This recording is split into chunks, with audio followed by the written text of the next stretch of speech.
¿Qué tal? Yo soy Ángel Tamariz, soy concejal de Morena en Álvaro Obregón. Me empiezo a involucrar de manera más activa en el movimiento en 2008, cuando empieza la defensa contra la privatización del sector energético, contra la privatización del petróleo. Ya antes, obviamente, como simpatizante, pues desde todo el intento del desafuero de Andrés Manuel, etcétera, pero ya de manera activa se nos convoca a todos los que estamos registrados en gobierno legítimo en 2008 a hacer las movilizaciones en defensa del petróleo. Desde ahí nos unimos a gobierno legítimo, empezamos a trabajar ahí en Álvaro Obregón. Después vienen las casas del movimiento, con coordinación con gobierno legítimo, empieza a tomar forma el Movimiento de Regeneración Nacional y ahí venimos de esa lucha. Después fundamos el partido y bueno, pues ahora estamos ahí como concejal en la alcaldía. Es interesante porque bueno, nosotros venimos a hacer oposición toda nuestra vida, ¿no? Entonces, bueno, en 2018 cuando gana el movimiento, las 6 boletas que cruzamos en Álvaro Obregón, las 6 las ganamos, ¿no? Diputados locales, federales, senador, jefa de gobierno, alcaldesa, todo se ganó. Y tuvimos un proceso de adaptación a lo que significaba transitar de la oposición a empezar a hacer real, a darle solidez al proyecto de transformación que nosotros por el que estuvimos luchando tanto tiempo. Y ese proceso evidentemente continúa, pero ahora en 2021 gana la oposición, el PRIAN con el PRD, ahí en Álvaro Obregón, y es pues retomar lo que ya sabemos hacer, ¿no? Que es ser oposición, evidentemente respaldados por un gobierno de nuestro movimiento en la Ciudad de México, un gobierno de nuestro movimiento en el país. Y lo que nos ha tocado en Álvaro Obregón ha sido muy interesante en términos de simplemente ver y ser testigos de lo que significa que gobierne el PRI y el PAN en México. Y eso que en una alcaldía realmente tu posicionamiento ideológico puede uno pensar que tiene poca relevancia en cómo puedes gobernar una alcaldía, porque gobernar una alcaldía pues es administrar, resolver problemas inmediatos, baches, luz, poda, ¿no? Y podría pensarse que no hay tanto peso de la postura ideológica o de quienes gobiernan. Y Álvaro Obregón y otras alcaldías son el claro ejemplo de que no es así y de que afortunadamente puede tener poco impacto la posición de lo que ellos consideran como debe ser la relación entre gobierno y ciudadanía, y sin embargo se ve reflejado los principios de un gobierno conservador. Principalmente en este caso, en el caso de Lía Limón, la cuestión del autoritarismo, la cuestión de la censura, la cuestión de mirar para abajo a los ciudadanos, la cuestión antidemocrática. Todo eso lo hemos vivido en un año que llevamos, vamos a cumplir un año el 1 de octubre, y se ha vivido de manera muy tangible en Álvaro Obregón, ¿no? En particular en el Consejo.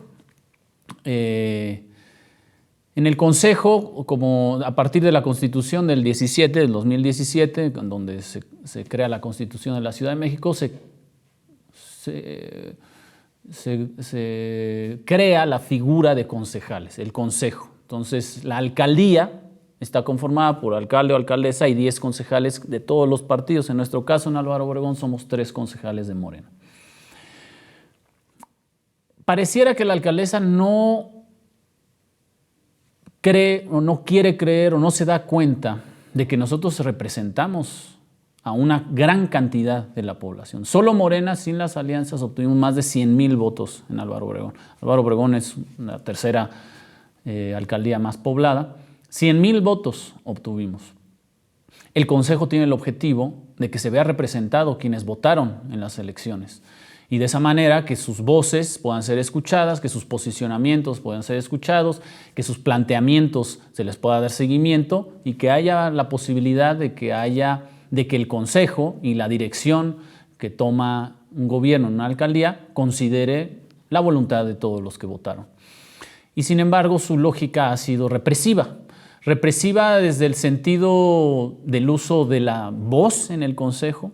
Han modificado el reglamento 2 o 3 veces en este año con el único objetivo de limitar las posibilidades de los concejales. Incluso los concejales, para que se aprueben esas modificaciones, pues obviamente se necesitan los votos de los concejales, digo, de todo el Consejo, ¿no? Se necesita mayoría. Los propios concejales del PRI, PAN y PRD votando para reducirse derechos, votando para imposibilitar la solicitud de información a la alcaldía. Hoy en día, a partir de las modificaciones al reglamento, para mí es más fácil utilizar al Instituto de Transparencia, la unidad de transparencia de ahí de la alcaldía, que pedirla yo como concejal, con mis atribuciones de concejal.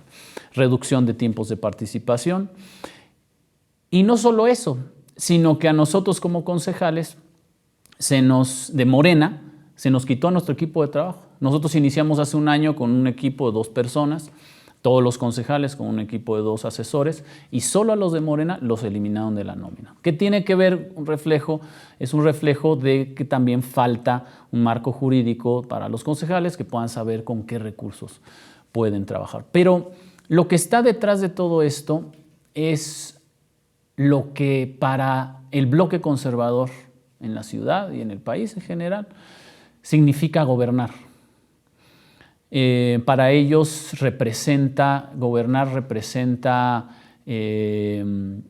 ser más que los demás, tener una posición de poder por encima de lo que significa la voluntad del pueblo. E incluso en un órgano colegiado como es el Consejo, pues se refleja, ¿no? Entonces, bueno, pues es lo que estamos viviendo hoy en día en Álvaro Obregón con la alcaldesa Lía Limón, que, bueno, no es nada más que el reflejo de lo que representa o lo que pudiera representar el retorno de las facciones conservadoras al gobierno. En la última sesión de consejo, bueno, lo que se ve en el video es parte del reflejo de lo que acabo de platicar, de lo que es la represión, ¿no? Lo que es el abuso de poder. Porque, bueno, en el video es simplemente en una parte de la sesión, yo tomo la palabra, yo tengo 3 minutos para hablar y cada vez que yo pronuncio una palabra, ella me interrumpe y me vuelve a interrumpir y me vuelve a interrumpir de una manera además déspota, ¿no? Con una lógica de aquí se hace lo que yo digo, ¿no? Sin importarle que además se está transmitiendo en vivo esa sesión, que además nosotros estamos grabando todo lo que está sucediendo, ¿no? Entonces es también reflejo de, a mí no me importa, aquí se hace lo que yo digo. Entonces continuamente me interrumpe, yo le digo, estás rompiendo el reglamento, estás haciendo el ridículo, los vecinos te están viendo, y ella dice, no me importa, no me importa, no me importa. Ella justificándose, diciendo que como yo, ¿no? Dice, como tú, porque anteriormente en una intervención de otra concejala, yo le hacía comentarios, ¿no? Yo decía, ella estaba criticando el plan, la consulta del Plan General de Desarrollo de la ciudad, el Programa de Ordenamiento Territorial. Yo decía, para eso es la consulta. ¡No interrumpas! Y entonces ella se decía, es que para eso, yo le decía a la consejera, pero así, es que para eso es la consulta. Y ella dice que esa intervención es lo mismo que ella me estuviera gritando, después me estuviera gritando y no me dejara hablar, no me dejaba hablar, ¿no?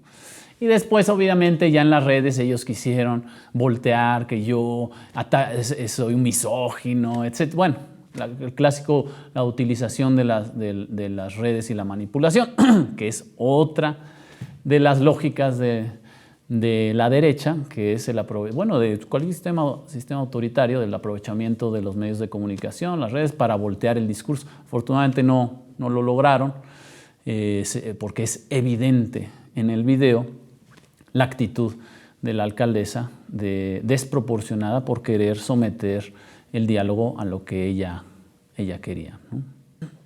Están gobernando de forma desastrosa, pero eso tiene que ir acompañado. El evidenciar la forma de gobierno, el evidenciar los resultados del gobierno tiene que ir acompañado con evidenciar la forma de gobierno. Es decir, yo tengo malos resultados, sí, o buenos resultados, quizás, pero ¿cómo obtuviste esos resultados?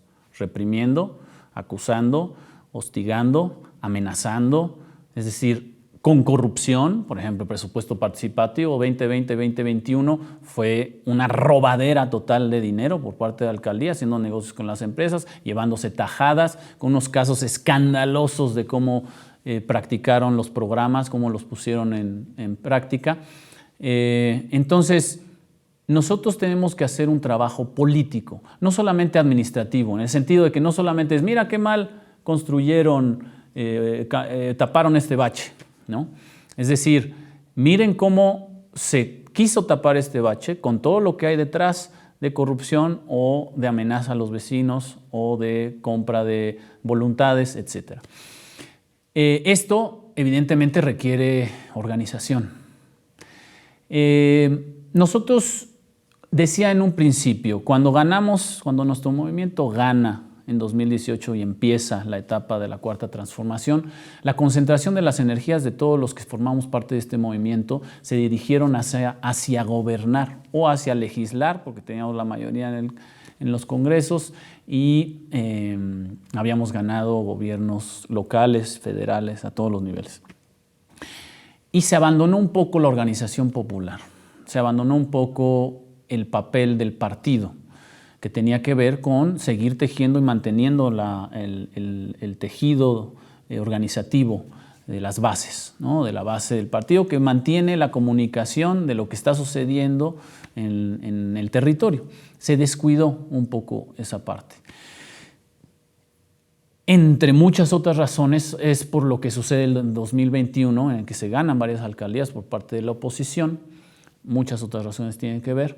Y ahora, por eso, hoy en día, hay tanto esfuerzo nuevamente por reconstruir el partido y la comunicación del partido con las bases. Necesitamos estar en territorio, necesita haber una comunicación entre la gente, entre la ciudadanía y el partido, teniendo presencia organizativa y de escucha en todas las calles. Si existe eso, de la mano de un trabajo territorial también del gobierno, que deben de estar escuchando a la gente y dando resultados, se pueden recuperar la alcaldía. Pero tiene que ver con que estemos en territorio y que podamos evidenciar este tipo de cosas como un gobierno como el de Lía Limón, que está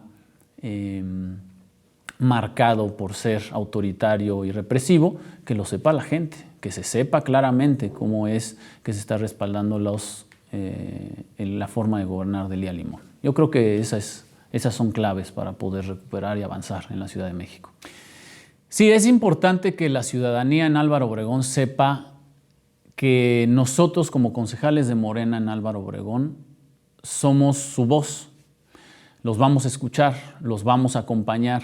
Estamos abiertos a recibirles, a que sepan que existe una posibilidad de posicionamiento de oposición dentro de la alcaldía. Hay muchísimos, decenas de miles de simpatizantes de Morena en Álvaro Obregón y tenemos que estar comunicados y que sepan que no solamente a través de la alcaldía pueden, es decir, que sepan que no dependen de la voluntad de la alcaldesa para que sus problemas inmediatos se solucionen. Nosotros como concejales podemos presionar a la alcaldía para que sean escuchados. Nosotros como concejales podemos ayudarles a tener también contacto con el gobierno central.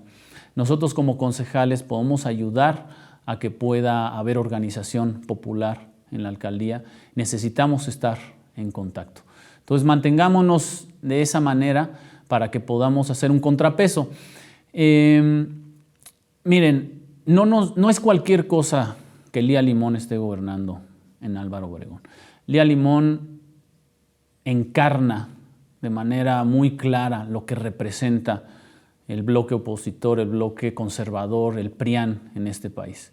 Lía Limón fue subsecretaria de Derechos Humanos durante el primer trienio del gobierno de Peña Nieto. Es decir, ella trabajó en el gobierno de Peña Nieto. En primer lugar, comparar lo que ella Trabajó en ese tiempo con lo que ahora se está haciendo por parte de Alejandro Encinas en la Subsecretaría de Derechos Humanos. Pero es muy importante tomar en cuenta y comparar lo que significa que alguien como ella esté al frente de una Subsecretaría de Derechos Humanos cuando sucede la tragedia de los 43 desaparecidos de Ayotzinapa, en donde ella, por un lado, trata de comprar a los padres de los normalistas, comprar su silencio. Después, a media tragedia, ella renuncia para ir a buscar una diputación plurinominal. Ella está relacionada con la tragedia de la guardería ABC, aunque ella lo niegue, ella está involucrada y sabemos también la catástrofe, la tragedia que resultó eso, pero además la mala manera de querer darle cauce a ese tema, protegiendo a las cúpulas, ¿no? Protegiendo a Margarita Zavala, protegiendo a la prima, en lugar de proteger a las víctimas. Y ahora esa lógica de lo que tiene que ver con la relación entre gobierno y ciudadanía está en Álvaro Obregón.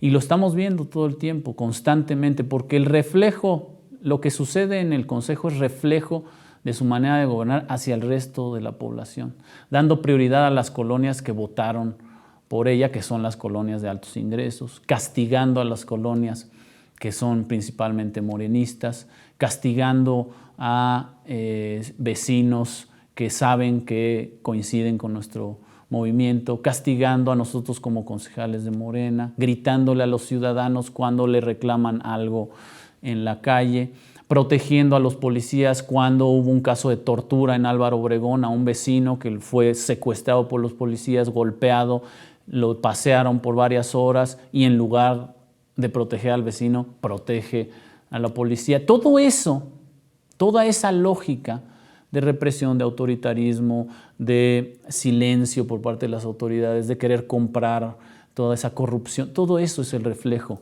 de lo que tenemos en Álvaro Obregón. Y tenemos que hacer consciente a la población de que está encarnado en la alcaldesa de Álvaro Obregón lo peor del conservadurismo en este país y en esta ciudad. Y esa manera, en la medida en la que nosotros nos demos cuenta de eso y que hagamos consciente a la población de que existe un riesgo de alguien en el poder como es Lía Limón, podremos recuperar la alcaldía Álvaro Obregón y con eso también el resto de la ciudad. Pero necesitamos hacer ese trabajo de concientización política porque no es cualquier cosa que esta persona que encarna esa manera de gobernar esté gobernando nuestra alcaldía.